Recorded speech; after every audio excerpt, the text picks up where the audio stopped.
Alberto Wade. Alberto Wade, exactamente. Médico de Grupo PASMED. Mi nombre, bueno, Andrea Rosales, gerente de mercadeo.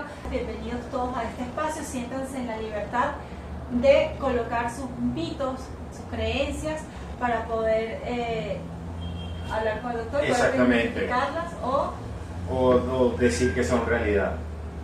Pueden ser mitos o pueden ser realidades.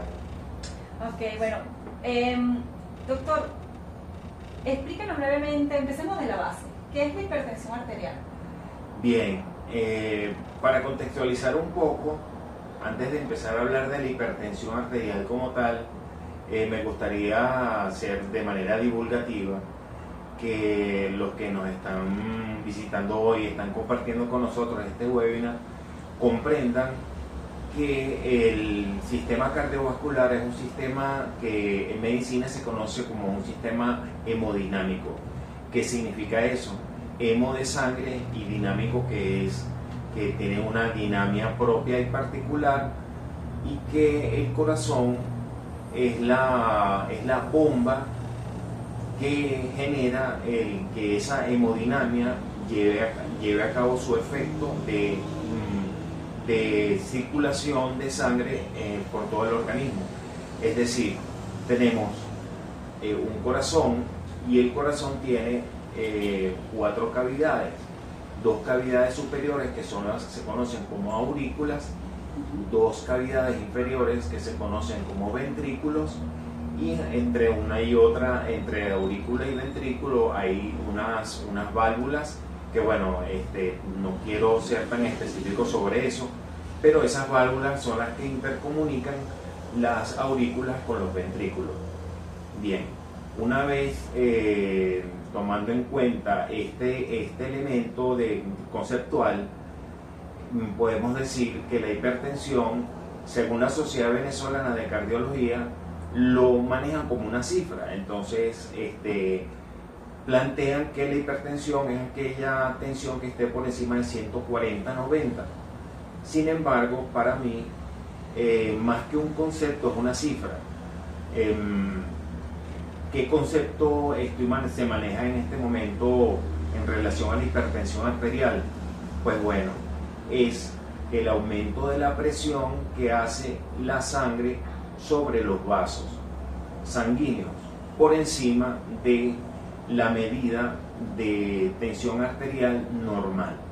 Otro concepto sería la presión que hace el contenido, que sería la sangre, sobre el continente, que serían los vasos. Entonces es la presión que hace la sangre sobre los vasos sanguíneos por encima de las cifras normales de tensión arterial. Esas serían 2 acepciones que definen la hipertensión arterial como tal. Doctor, ¿cuáles son esas cifras que definen la hipertensión? Ok. La Asociación Americana del Corazón hace una actualización en mayo de 2024 donde plantea unas nuevas cifras de presión arterial. Entonces, también es bueno conocer que la presión arterial se mide con 2 números. El número superior, que es el característico, que se llama sistólico, que es el que comprende cuando el corazón se contrae, que es la sístole ventricular, y la segunda cifra, que es la mínima, que es la diastólica, que es cuando el corazón se dilata. Bien, entonces tenemos en la categoría de presión arterial la normal, para la Asociación Americana del Corazón, sería una presión normal por debajo de 120 milímetros de mercurio, la sistólica, y menos de 80 milímetros de mercurio la diastólica. Esa sería la base, el rango de normalidad. Luego tenemos la elevada, que sería entre 120 y 129 milímetros de mercurio en la sistólica, y menos de 80 en la diastólica. Bien, ahora bien, en la presión arterial nivel 1 está entre 130 y 139 milímetros de mercurio en la sistólica, que sería la primera cifra, y entre 80 y 89 la diastólica. Eso definiría la presión arterial nivel 1. Y la presión arterial nivel 2 sería 140 milímetros de mercurio o más, y entre 90 o más alta, 90 milímetros de mercurio o más alta para la presión arterial nivel 2. Y una crisis hipertensiva, que es la que está más alta, de 180 milímetros de mercurio en la sistólica y más alta de 120 milímetros de mercurio en la diastólica. Cuando una persona tiene ese registro de cifra tensional de crisis hipertensiva, naturalmente que lo primero que tiene que hacer es acudir a una emergencia lo antes posible, porque los riesgos que vamos a tratar más adelante son sumamente graves y fatales, e incluso pueden causar procesos irreversibles en los pacientes. Entonces, esa es la actualización de la Asociación Americana del Corazón, que de mayo de 2024. Los factores de riesgo, tenemos factores de riesgo que están, ellos están bien clasificados. Están clasificados en factores de riesgo controlables. ¿Cuáles serían los factores de riesgo controlables? El tabaquismo y la exposición al humo del tabaco, la diabetes, la obesidad y el sobrepeso, el colesterol alto, una dieta poco saludable, alta en sal, en sodio, baja en potasio, aquellas personas que tienen hábitos etanólicos o alcohólicos de larga data y que beben mucho, y la falta de actividad física. Esos son los factores de riesgo controlables, es decir, que la persona que, a pesar de que tiene factores de riesgo asociados a hipertensión, los puede controlar. Y están aquellos que no son modificables. En este caso estaríamos hablando de los antecedentes familiares, que sería la expresión genética, que puede ser la expresión genética de un gen o de varios genes, porque ya se ha estudiado el genoma humano y hay estudios de genetistas que también lo vamos a tratar un poquito más adelante, que hablan acerca de la posibilidad de padecer del riesgo de padecer de hipertensión arterial por herencia familiar. También está la raza como un factor no modificable. En este caso podríamos hablar de las personas afrodescendientes que tienen una mayor incidencia y prevalencia y posibilidades de padecer riesgo de hipertensión arterial. También está la edad, que es un factor muy importante, que también es no modificable, el sexo, que se presenta más en masculinos que en femeninos, la enfermedad renal crónica y la apnea obstructiva del sueño.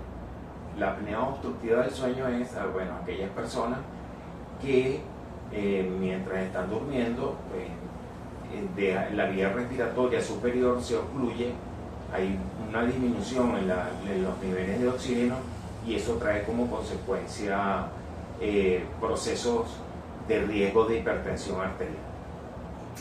Algo muy importante que debe hacer las personas o los pacientes que han tenido crisis hipertensivas es hacer el monitoreo ambulatorio de la presión arterial, que se hace con el holter, que es el brazalete que se le coloca a la persona en el bíceps y se toma exactamente a nivel de la arteria braquial, y por 24 horas se hace el estudio para saber, para poder hacer una clasificación y la categorización de el grado del nivel de presión arterial del paciente. ¿Por qué? Porque cuando una persona tiene, es un deportista, como me estás diciendo, tiene esa exigencia cardiovascular y tiene cifras tensionales muy altas, entonces tenemos que tener en cuenta que cuando una persona hace ejercicio por encima del nivel moderado, su presión arterial tiende a subir. Y si ya tienes de base tensión arterial, presión arterial alta, el riesgo cardiovascular y cerebrovascular que corre, aunque sea una persona joven, es extremadamente alto. Doctor, bueno, yo tengo mi primera pregunta. Sí.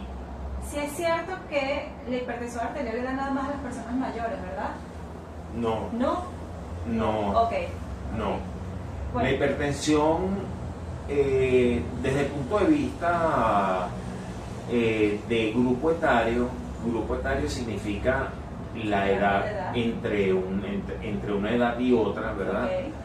Sí es muy cierto que la proporción después de los 60 años de hipertensión arterial es mucho mayor que la proporción o la incidencia y la prevalencia de la hipertensión en jóvenes. Sin embargo, en la revisión que yo hice, no hay muchos datos sobre Venezuela, pero sí hay un dato importante que pude encontrar que dice que en Venezuela hay una prevalencia del 18% de hipertensión arterial en personas jóvenes. Un estudio hecho en el estado de Aragua entre 1996 y 1997, que fue algo como que lo más cercano que pude encontrar, habla acerca de una incidencia del 9.35% en una población entre los 5 y los 14 años. Ahora bien, yo tuve una experiencia muy interesante en el hospital de la Sabana, más allá de los Caracas, Chupa, Oma, Toda Sana, que son poblaciones de afrodescendientes, y allí pude constatar que jóvenes, adolescentes, entre los 14 y los 17 años, entre el 32 y el 37% de esos pacientes tenían cifras tensionales por encima de 140-90. Entonces, la otra información que también pude constatar en la Asociación Norteamericana del Corazón es que más de la mitad de los pacientes que son mayores de 20 años en los Estados Unidos son hipertensos. ¿Este alto índice de incidencia a qué se debe? Básicamente, ¿está detectado? Sí, bueno, siempre es importante, sobre todo, comprender que en este momento la población joven no lleva una vida no muy saludable, empezando por los hábitos de alimentación. Entonces tenemos hábitos de alimentación, las personas tienen muy poca actividad física. Lo otro que es la dieta, que es muy alta en sodio, que es la sal. Otro factor importante en las personas jóvenes es que ves personas jóvenes, y se nota mucho en la calle, con sobrepeso y obesidad, que son factores que influyen directamente en que las personas jóvenes, que pensando que por ser jóvenes no van a sufrir de hipertensión, tienen los factores de riesgo para desarrollar enfermedad cardiovascular. Ok. ¿Tenemos preguntas? Pero ahora creo que Sí, no. a ver. ¿Sí? ¿No? No, por el momento Yo no. tengo otro mito que yo creo que sí es verdad. Si no tengo síntomas, no soy hipertensa, ¿verdad? Es un mito. Es un mito. Es un mito. Vamos con ese mito. Es un mito, ¿por qué? Porque en realidad la la presión arterial alta o la hipertensión no presenta síntomas. Síntomas es lo que percibe el paciente y tampoco presenta signos, que es lo que el médico estudia y percibe. Uno puede llegar un paciente a la consulta sin síntomas y sin que el médico, a pesar de que le está haciendo un examen físico, no vea ningún signo y tenga hipertensión. Entonces es importante.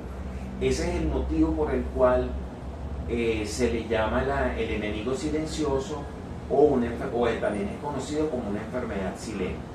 Eso es un mito, el hecho de la pregunta dice, si no tengo síntomas, no tengo hipertensión. No es un mito, no hay que confiarse. Doctor, ¿es cierto que la hipertensión es un problema solamente de presión alta? ¿Eso no afecta a otros órganos? ¿O sí? Es un mito. Es un mito. Dice, la hipertensión es solo un problema de presión alta, no afecta a otros órganos. Es un mito. La hipertensión arterial afecta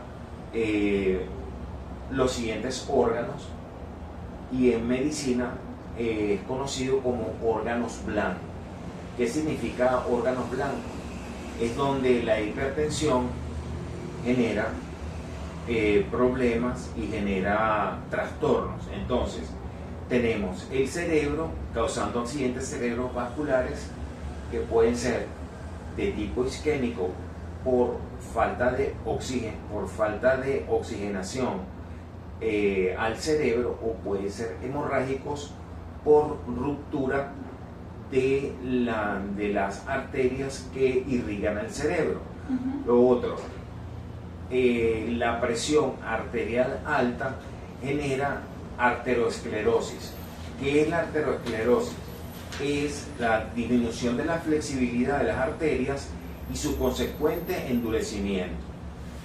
Otro órgano blanco que se ve afectado de manera contundente cuando la presión arterial es alta son los riñones, que resultan en enfermedad renal crónica, que prácticamente es un proceso que podríamos decir que es irreversible cuando la enfermedad renal se torna crónica.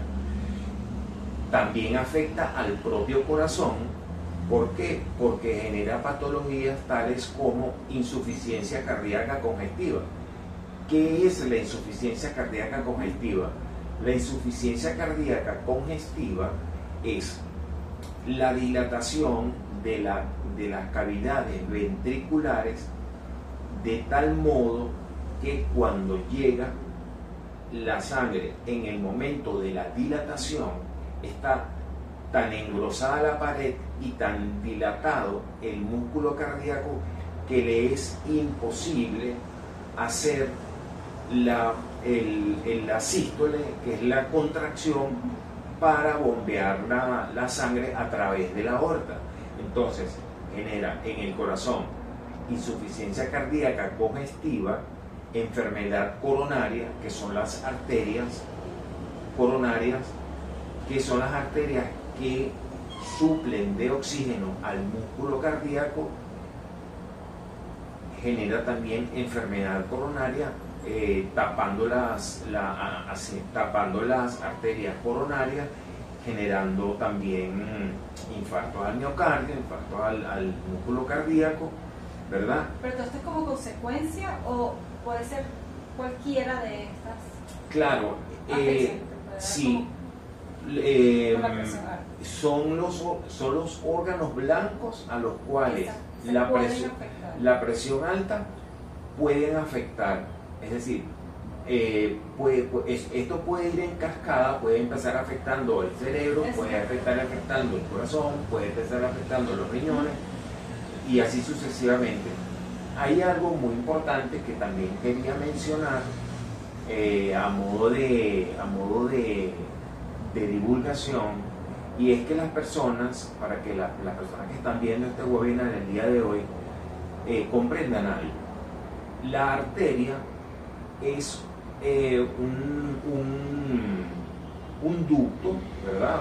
Vamos a darle ese nombre, que tiene varias capas. Entonces tenemos una capa externa, una capa media, una capa de musculatura lisa, una capa que se llama endotelio, el endotelio está considerado en este momento como un órgano por las sociedades de cardiología en el mundo entero, como un consenso, porque el endotelio produce unas sustancias que tienen dos funciones: o hacen la arteria más estrecha, lo que se conoce como vasoconstricción, o hacen a la arteria más dilatada o más ancha, que se llama vasodilatación. Entonces, el endotelio tiene esa función de ayudar al mantenimiento o la hemostasia, como se llama en medicina, que es el equilibrio de la presión arterial. Entonces, la presión arterial alta también afecta al endotelio, que es una membrana transparente interna que recubre a la arteria, creando una disfunción. ¿Qué es la disfunción? La disfunción es que el funcionamiento adecuado entre las moléculas dilatadoras y constrictoras del endotelio se vean afectadas y daña el endotelio, causando también eventos irreversibles en el organismo. También, por último, quiero plantearles que una presión arterial alta, vamos a explicar un poquito también el evento dentro de la arteria cuando hay la expresión de tensión arterial alta. Es decir, si vamos a hacer un ejemplo: si tenemos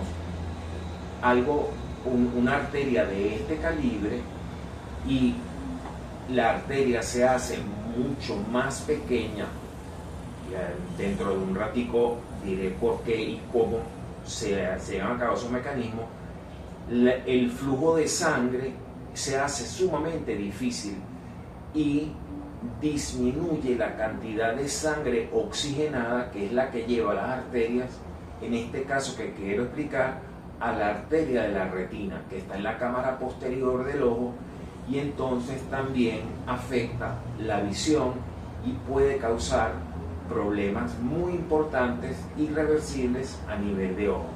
Entonces, como podemos ver, hay una variedad importante de órganos blancos que se ven afectados, que están comprometidos producto de la tensión arterial, y que las personas, espero que en este momento puedan ir haciendo un poco de conciencia que, aunque no se siente nada, en realidad lo que está pasando dentro del organismo son cambios sumamente importantes, muchos de los cuales son irreversibles.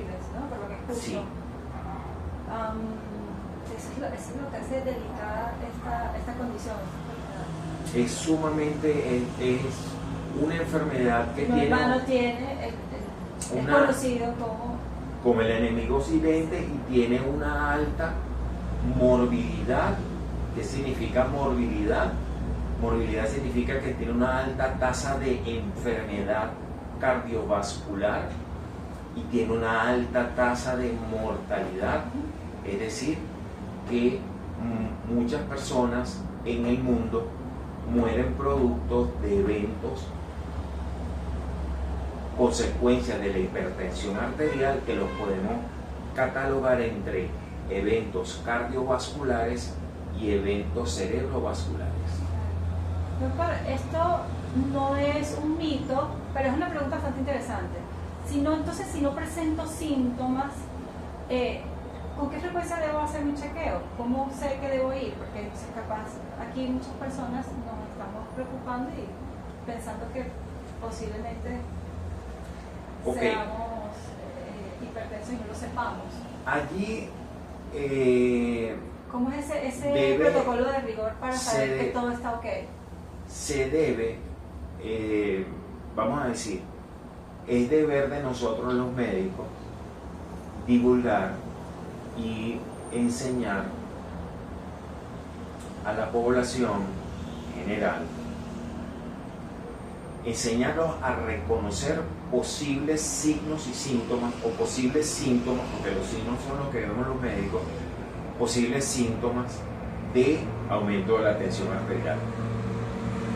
Entonces, número 1, dolor de cabeza persistente. Número 2, problemas de visión repentina que no tengan ninguna otra causa atribuible. Dolor a nivel del pecho, palpitaciones a nivel del pecho. Lo otro que también puede suceder es pérdida de fuerza a nivel de los miembros superiores e inferiores. Allí, cuando hay pérdida de fuerza de miembros superiores e inferiores, naturalmente que ya es que ya la hipertensión está avisando que hay un accidente, Algo pasa. que hay un Es como una accidente, bandera roja sí, que hay un accidente cerebrovascular que está en proceso. Y lo otro, exactamente, serían esos síntomas que estoy presentando en este momento, de los cuales tendría que estar alerta la persona y de presentarlos, naturalmente a asistir, cosa que no cuesta nada. Bueno, en muchos sitios donde se toma la atención, no puedo hablar de ningún sitio porque no puedo hacerle propaganda, ninguna publicidad en ningún establecimiento, pero todos sabemos que en Caracas hay establecimientos donde las personas van y se pueden tomar la atención con brazalete, con manguito digital, y también está nuestro servicio de GAP. Exactamente. Nuestro servicio de GAP, sí, como tanto para personas que están afiliadas como para particulares, pues, perfectamente pueden llamar a los números que tenemos en nuestras redes sociales, o pueden llamar al 0424-277-8005 y ahí podemos hacer una cita perfectamente, será atendida al momento. Correcto. Seguimos. No quise interrumpirlo, pero así, eso puede ocurrir, la pérdida de fuerza, así sea con personas físicamente activas. Sí, pues eso puede ocurrir. Eso puede ocurrir, ¿por qué? Porque de repente tú tienes, estás manejando, vamos a decir, tienes un factor de riesgo que es genético. Tienes un factor de riesgo que es genético, y luego, sin tomar en cuenta, y la edad, con la edad, empiezas a hacer ejercicios vigorosos sin una previa valoración médica, y de repente empiezas a sentir pérdida de fuerza a nivel de tus miembros, y eso está catalogado ya como un síntoma que te está diciendo que la irrigación cerebral, sobre todo en la parte motora, en las áreas cerebrales que se encargan de llevar las funciones motoras, están disminuyendo su capacidad por una baja en los niveles de oxígeno, o por la ruptura de un vaso. Entonces, muchos jugadores de fútbol he visto que han caído en la cancha producto de que les ha dado un infarto, siendo personas jóvenes. Probablemente tendrían alguna condición y no fueron atendidos a tiempo. Sí. Y eso ha sucedido y ha sido noticia. Claro, totalmente. Tenemos una duda Sí. aquí. Es cierto, vamos a ver, porque esto me lo pasaron, es cierto que las personas que consumen un medicamento se hacen dependientes a ellos y si dejan de consumirlo y luego como que vuelven a hacerlo, necesitan una dosis mayor. Entiendo yo que es así, lo que pregunta Osvaldo. Es decir, mira, al cesar la ingesta de antihipertensivos, la presión arterial volverá a aumentar, con la consecuente posibilidad de cursar con riesgos cardiovasculares o cerebrovasculares, ¿verdad? Y va a reagudizar la enfermedad cardiovascular. ¿Qué significa eso?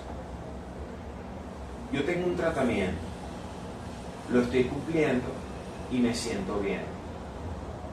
Claro, naturalmente que te estás sintiendo bien porque las moléculas están actuando de manera efectiva en el control de los niveles de la presión arterial.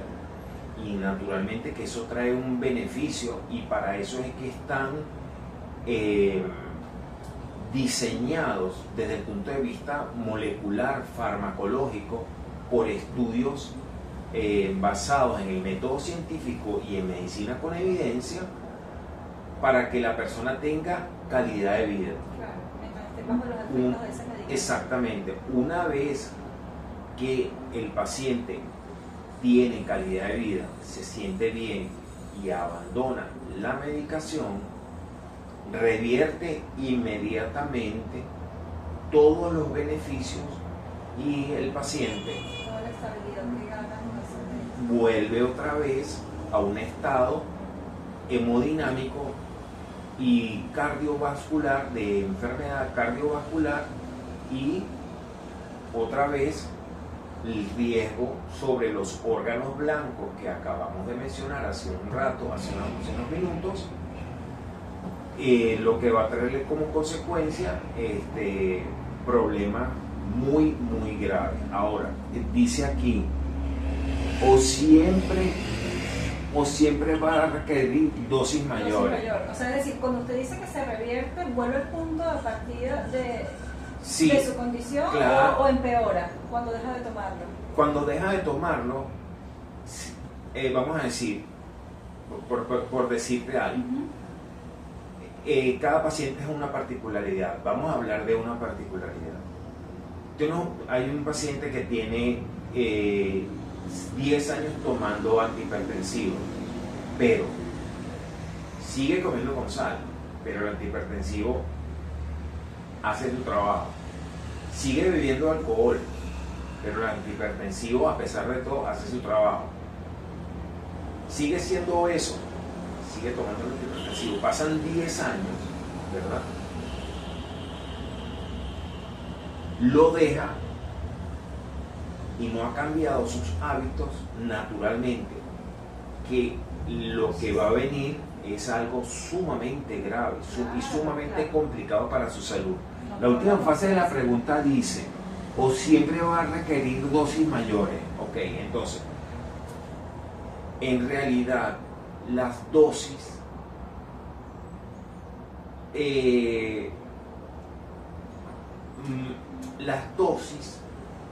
son en este momento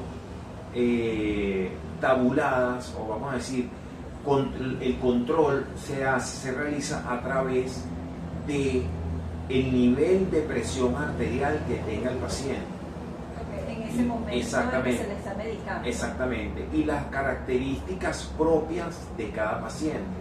Entonces, hay un abanico de antihipertensivos que se utilizan. Entonces, pues se podría empezar primero con diuréticos, que una de las revisiones que hice decían que se puede empezar con diuréticos, es decir, que la persona drene la cantidad de líquidos para bajar las cifras de tensión. Luego se puede agregar una molécula antihipertensiva.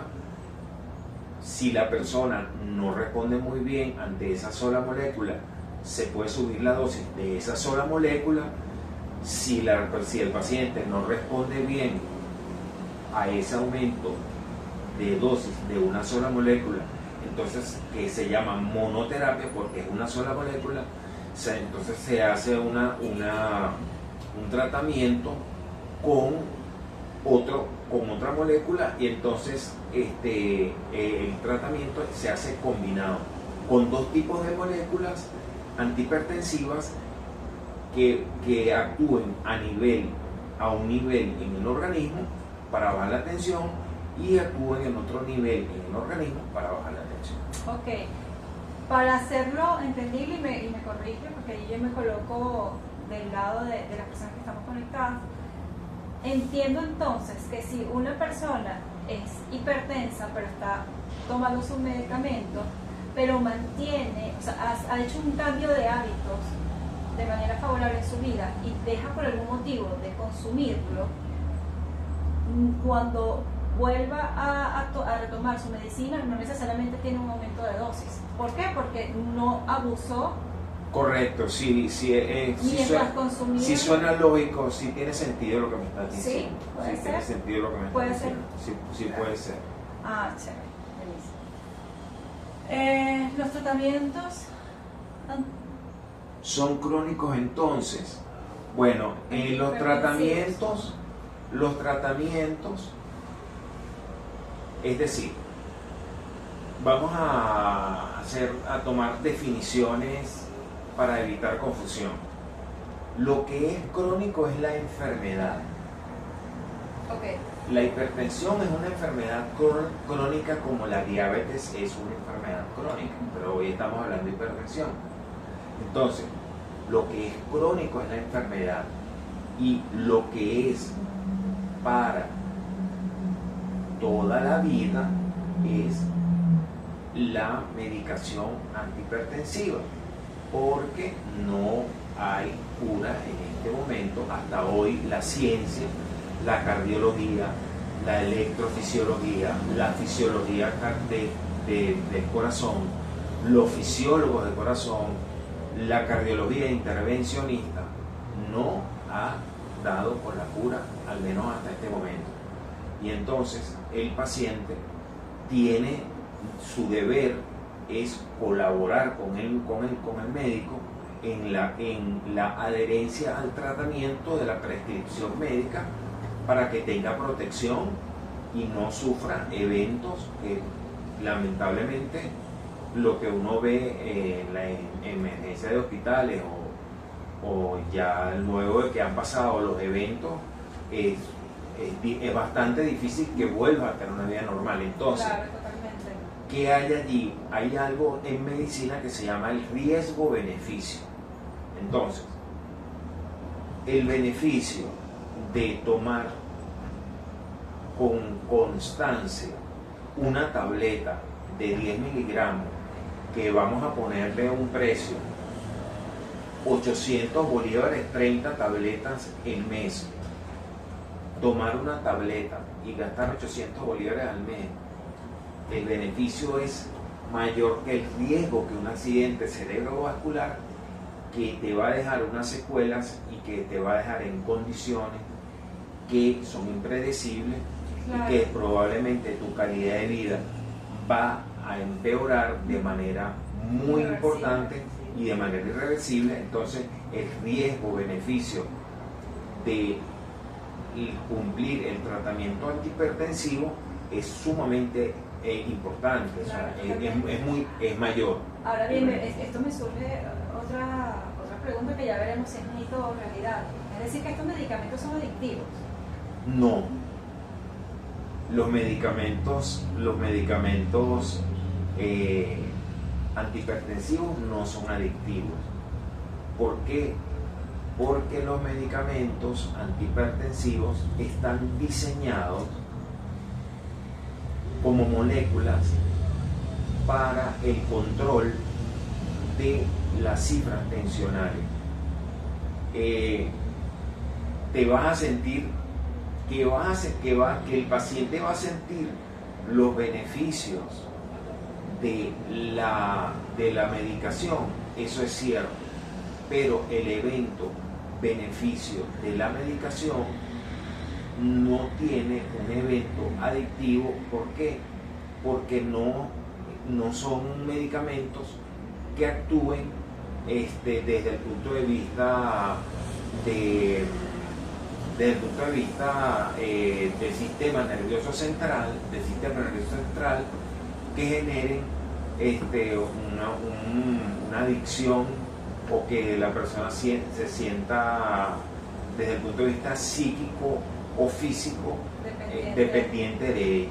No, es un mito. O sea, que ese beneficio no te crea dependencia. No, el beneficio que tiene no dependencia de la necesidad, no, pero sí dependencia de que sabes que si dejas de consumirlo, pues atenta a las consecuencias. Correcto, esa dependencia sí, ahí sí valdría, sí cabe el término allí. Sí cabe el término. Perfecto, no tenemos preguntas por ahora. Bueno, aquí ya por aquí han preguntado, ¿el consumo de sal es el único factor que afecta a la presión arterial? No. ¿Y el estrés? El estrés es uno de los tantos factores desencadenantes o de riesgo para sufrir de tensión alta, ¿verdad? ¿Por qué? Porque todas las personas que están generando estrés nosotros tenemos, para entrar en contexto, nosotros tenemos un ciclo circadiano, que es el ciclo del día y de la noche. Entonces, a las 6 de la mañana se presenta a través de la glándula suprarrenal una hormona que se llama el cortisol. Y ese cortisol es el que hace que uno se despierte con los rayos de la luz de la mañana, que uno se despierte y esté activo. Pero ¿qué pasa? Que después de las 6 de la tarde el cortisol desciende de una manera natural, fisiológica, y empieza a generarse la melatonina. Y la melatonina es la que nos va preparando poco a poco para irnos a dormir. Ahora bien, cuando una persona está en un estado de estrés, tiene una producción muy alta de cortisol, y el cortisol tiene como efecto un aumento de la presión arterial. Entonces, está unido el estrés a el hábito tabáquico, está unido el estrés en relación como riesgo de padecer tensión arterial, está unido a el consumo de alcohol, el estrés va unido también a la obesidad y el sobrepeso. Sobre todo tenemos, hay una relación lineal entre el índice de masa corporal. ¿Qué es el índice de masa corporal? El índice de masa corporal es una fórmula que se saca, que es el peso dividido en la talla al cuadrado y se expresa en kilogramos sobre metros cuadrados. Entonces, entre 18 y 25 kilogramos por metro cuadrado estamos dentro de límites normales de índice de masa corporal. Entre 25 y 30, entonces allí hay sobrepeso. De 30 a 35, obesidad tipo 1. De 35 a 40, obesidad tipo 2. Y de 40 en adelante, obesidad mórbida. Entonces hay una relación lineal entre índice de masa corporal e hipertensión. Luego hablamos del alcohol, la falta de actividad física. ¿El alcohol ocasiona hipertensión? Sí. O sea, las personas que son alcohólicas. Sí. Es inherente. Sí, señor. Tiene una relación sumamente importante la ingesta de alcohol. Ahora bien, para aclarar términos en este sentido, la ingesta de alcohol y su relación directa con los niveles de tensión alta dependen directamente del consumo de alcohol, de los niveles de consumo de alcohol de cada individuo. Entonces, ¿cómo actúa el alcohol dentro de nuestro organismo? Primero, afecta el funcionamiento del sistema nervioso central. Luego, a nivel del endotelio, produce un aumento de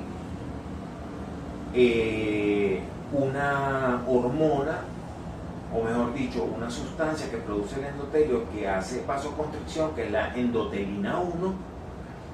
Aumenta eso, aumenta también, afecta también a nivel renal el sistema de control de tensión arterial, que es el sistema renina, angiotensina, aldosterona, generando un aumento de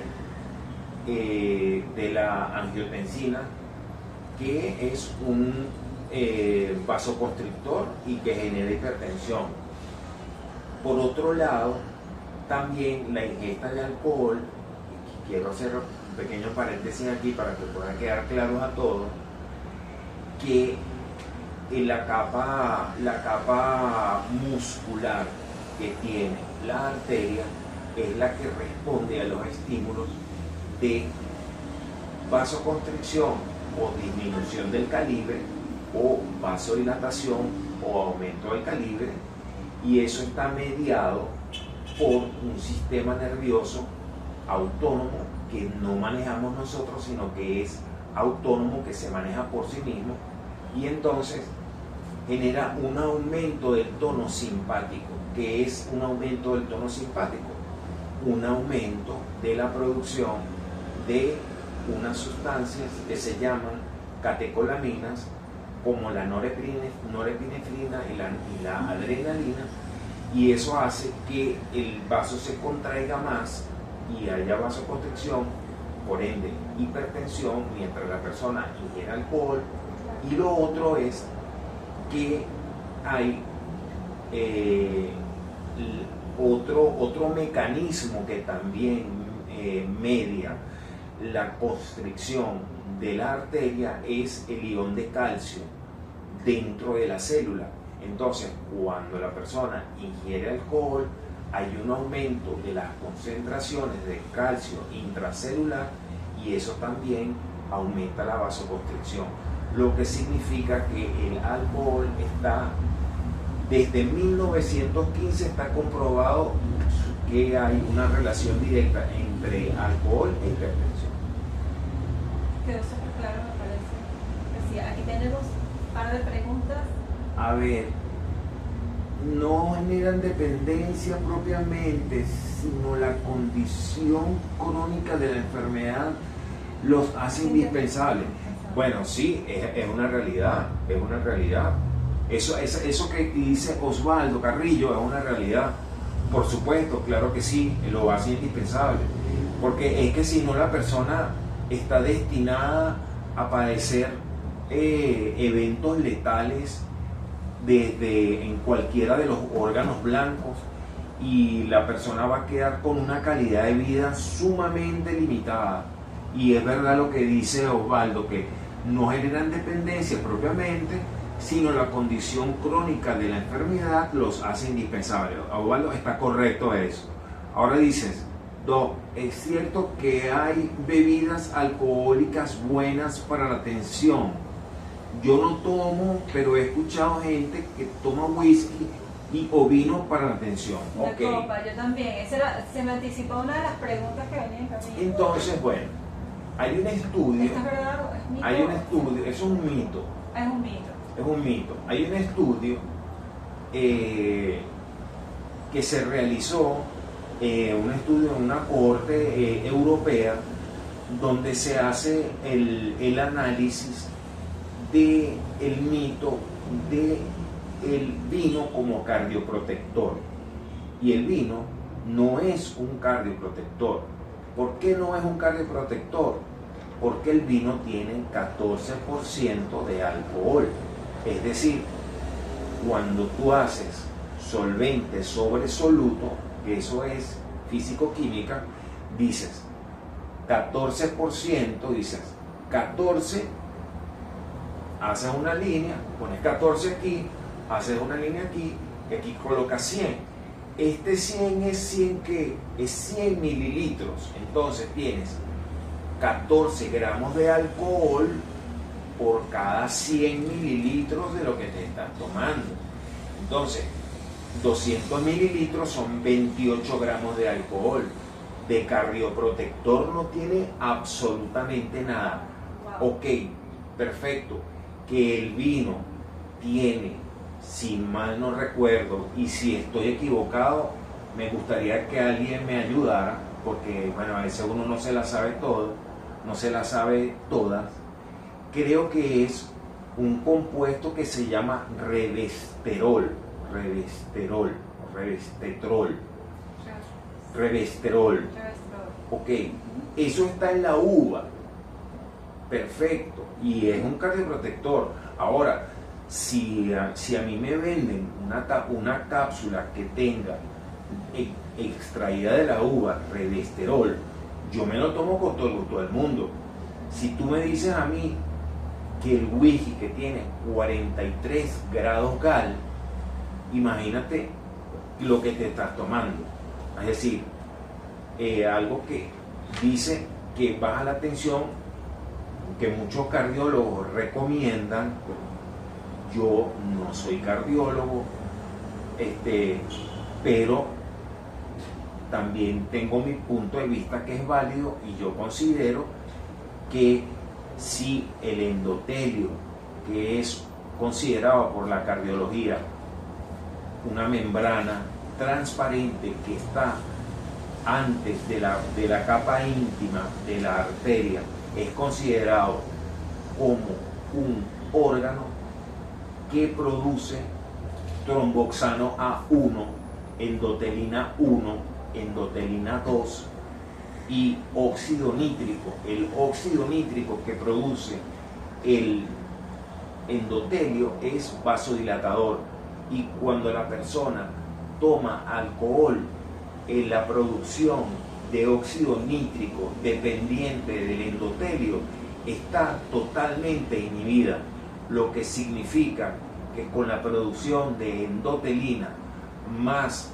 la activación del sistema simpático con la noradrenalina, con la adrenalina, y aumento del tono simpático y disminución del calibre de los vasos, entonces yo quiero que alguien me explique cómo es que el whisky baja la tensión.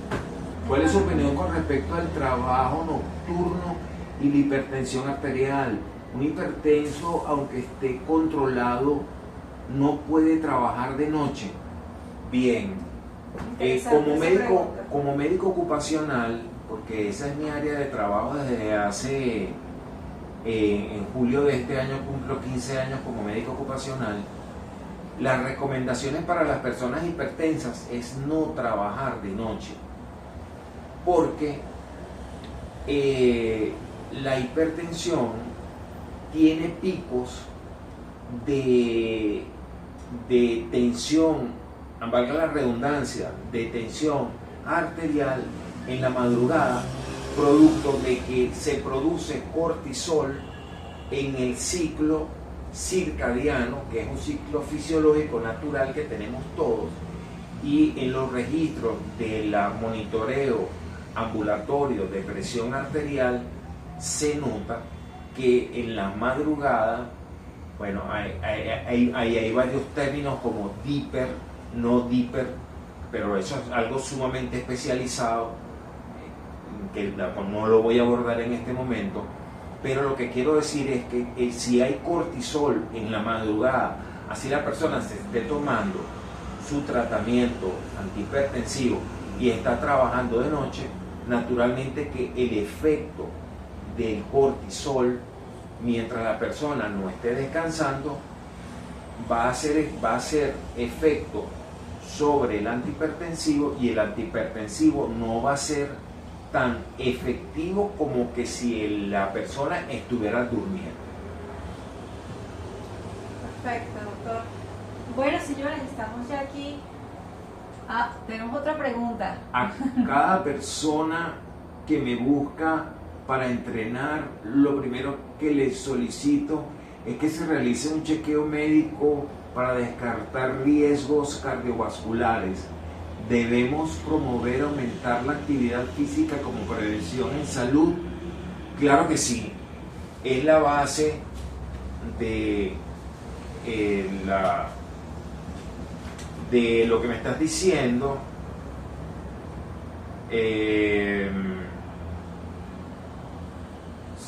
Sí. Ok, aquí está la recomendación. La recomendación de la Asociación Americana del Corazón dice así, dice lo siguiente, dice: la realización de 150 minutos semanales repartidos en 30 minutos diarios por 5 días de actividad física moderada o de 75 minutos de actividad física forzada repartida durante la semana, o la combinación de ambos, de la que es más fuerte y de la que es moderada con paso ligero. Entonces, claro que sí, hay que promover la actividad física como parte del estilo de vida. Primero, baja el estrés, genera dopamina. La dopamina es un neurotransmisor del buen sentir, que es algo sumamente importante en este momento, en una sociedad de tanto estrés que estamos viviendo en este momento, donde la infelicidad forma parte de nuestra vida, querramos o no querramos, y de las desgracias de las personas. También el ejercicio físico aumenta la capacidad aeróbica y el consumo de oxígeno y la oxigenación del miocardio, la oxigenación de la musculatura, la oxigenación del cerebro. Aumenta también el EIDO, que genera un aumento entre las conexiones neuronales. También tiene beneficios para el tono muscular, el fortalecimiento muscular, y te va a ayudar a mantener una frecuencia cardíaca a nivel moderado. Mientras realizas ejercicios, debes tener control de la respiración para adecuada oxigenación corporal. Está muy bien que mandes a todos tus deportistas, a los que vayas a entrenar, a que se hagan un chequeo médico primero, para que tú no tengas que sufrir, no vaya a recaer sobre ti ninguna responsabilidad, porque muchas personas dicen: es que me lo recomendó el instructor físico, y no se quieren hacer responsables por su propia vida. El llamado que yo hago, el número 1, por favor, cuando vayan al supermercado, agarren el producto procesado y por lo menos vean cuántos miligramos de sodio tiene eso. Sí, totalmente. El sodio es el azúcar.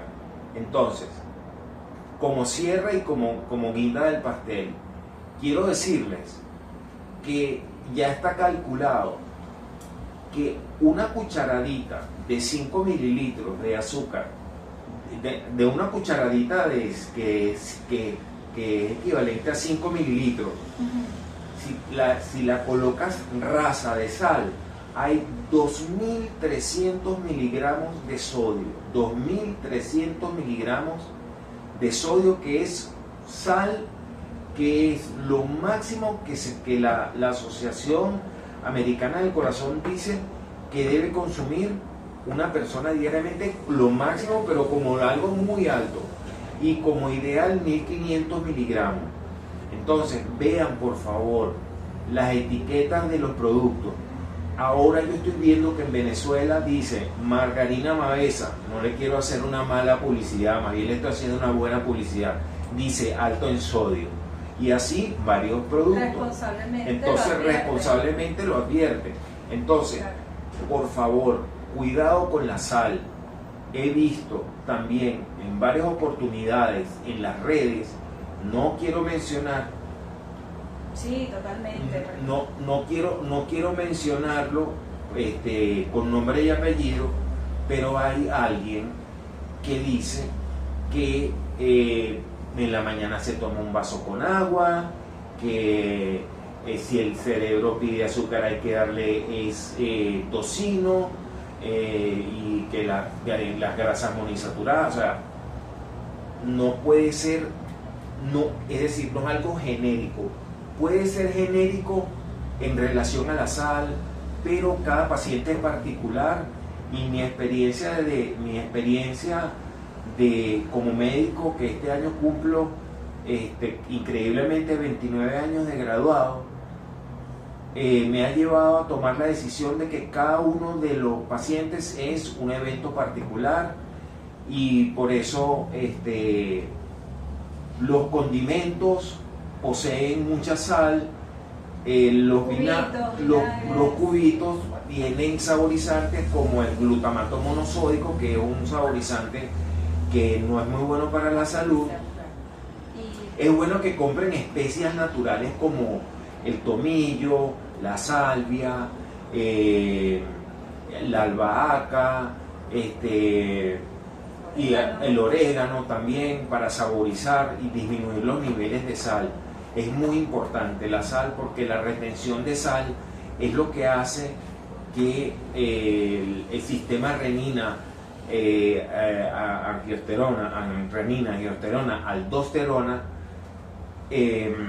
renina, angiotensina, aldosterona, se desequilibre, y en vez de excretar o sacar a través de la orina la sal en el túbulo proximal se absorbe de nuevo, regresa al torrente sanguíneo y genera inflamación y genera aumento de la tensión arterial. Sí. Señores, la salud es un tema que es muy en serio, sobre todo con la hipertensión arterial, indistintamente de que tengan los síntomas que conversó el doctor al principio o no los presenten, porque ya sabemos que no siempre se presentan. Vayan al médico, lleven una vida saludable, lo decimos y lo diremos incansablemente mes a mes en cada webinar de salud. Llevar una vida más sana no nos quita tiempo, nos hace ganar vida. Así que bueno, hasta la próxima. Gracias por conectarse. Hasta luego.